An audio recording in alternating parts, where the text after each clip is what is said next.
Welcome to Lesson 1, Multiplying Decimals and Fractions. In this video, we'll look at multiplying decimals. To do this, we will multiply the numbers, ignoring any decimal places. Then, we'll count the number of decimal places in both numbers, and then use the total to determine where to place our decimal in our answer.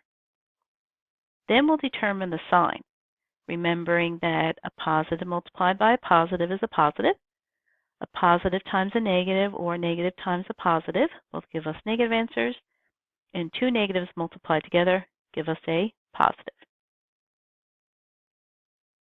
First example, we're asked to evaluate 4.56 times negative 6.2. So I'll write that as 4.56 times 6.2. I didn't write down the negative here because we're going to determine the sign after. And you may have also noticed that I didn't line up the decimals as we did with addition and subtraction. You don't need to do that when you multiply. Now let's start with the 2. 2 times 6 is 12. 2 times 5 is 10, plus the 1 gives us 11. And 2 times 4 is 8, plus 1 is 9. Write down a 0. 6 times 6 is 36. 6 times 5 is 30, plus the 3 gives me 33. And 6 times 4 is 24, plus 3 gives me 27. I need to add this together. Get a 2, 7, 9 and 3 is 12, 8, and 2. Now I need to determine where to place my decimal point.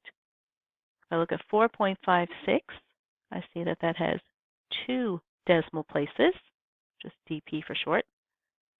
6.2 has 1 decimal place.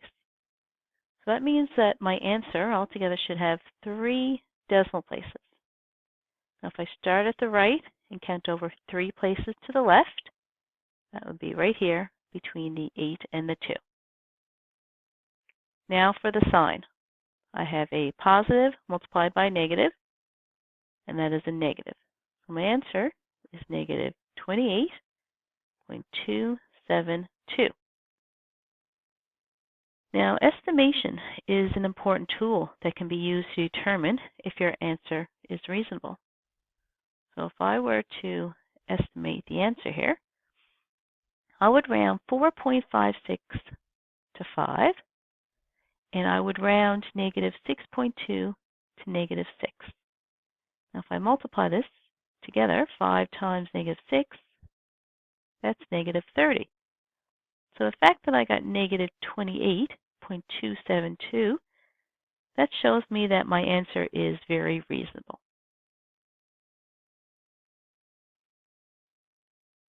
Now here we're asked to multiply 12 by negative 5.3. We'll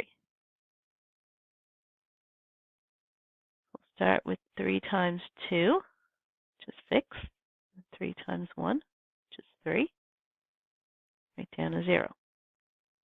5 times 2 is 10. 5 times 1 is 5. And adding that 1, we get a 6. Adding it together, 6, 3, 6. Now for the decimal, I noticed that 12 doesn't have any decimal places at all, but 5.3 has 1 decimal place. So that means my answer is going to have 1 decimal place. Place that right here. Now for the sign. Positive times a negative, again, is a negative, so it's negative 63.6. Again, you can estimate to see if your answer is reasonable. I got 12 and negative 5.3 is negative 5. 12 times negative 5 is negative 60. So I can see that my answer is reasonable. Now for this last one, we have to multiply negative 3.31 and negative 7.72. So start by 2 times 1, then 2 times 3, 2 times 3 again. Write down a 0. 7 times 1. 7 times 3 is 21. 7 times 3 is 21 again, but add the 2. That gives us 23. Now we need to write down 2 zeros. Now since I'm multiplying by 7 again, I'm going to end up with the same numbers as I did in the second row. So I'm going to write down 7, 1, 3, 2. Now adding all that up gives us a 2. 7 and 6 is 13. 7, 1, 6 and 1, 15. I'll get a 5. 2 and 3 is 5 again, and then a 2. Counting our decimal places here. First number has 2 decimal places. Second number has 2 decimal places as well. So that means altogether our answer is going to have 4 decimal places. Counting over 4 places to the left, puts it right here. Now for the sign, I see I have a negative multiplied by negative. That is a positive. So our answer is 25.5532.